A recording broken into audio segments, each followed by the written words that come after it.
lumalapit sa iyo, O Diyos.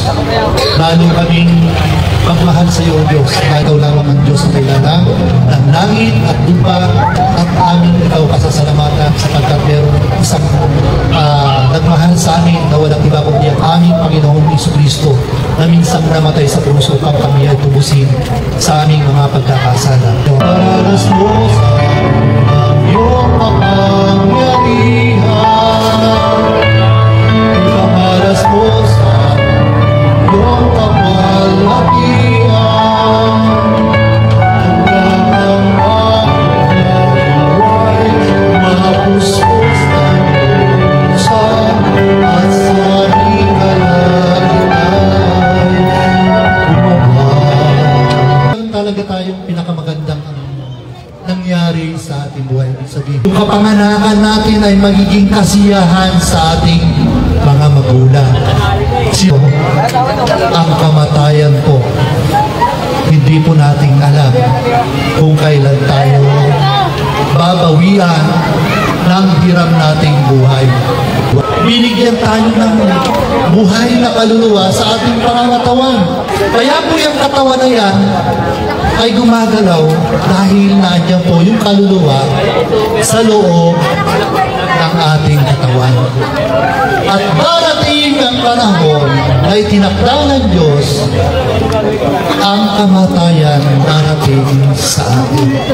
Ang sabi sa banal sa nakasulatan sa Biblia, na itinakda sa tao ang minsang mamatay pagkatapos paghuhukom. Ang tao ay namamatay dahil sa kasalanan. Ang sabi sa banal na kasulatan sa Bible, sa Roma 3:26, na ang kabayaran ng kasalanan ay kamatayan. Ito po kinakukutan ng Diyos dahil sa kasalanan.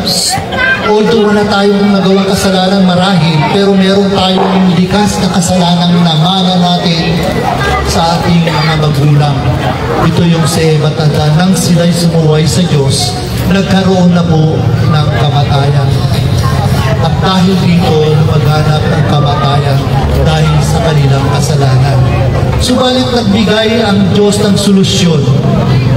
Ang solusyon na ito, ang ating Panginoong Jesucristo.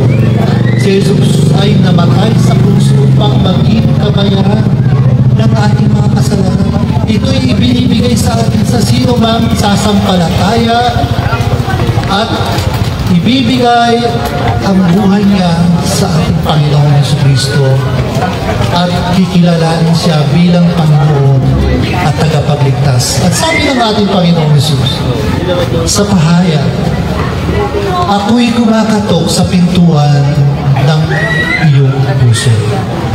Hindi basta papasok si Jesus sa inyong buhay, liban na lamang kung inyong buksan ang inyong puso at tanggapin si Jesus sa inyong buhay bilang Panginoon at tagapagligtas.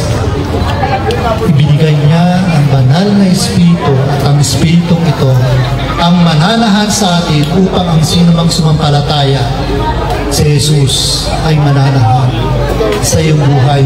Titiyak na ba tayo na kung sakali tayong bawian ng hirang natin buhay, makakapasok ba tayo sa kaharian ng langit? Panginoon, salamat.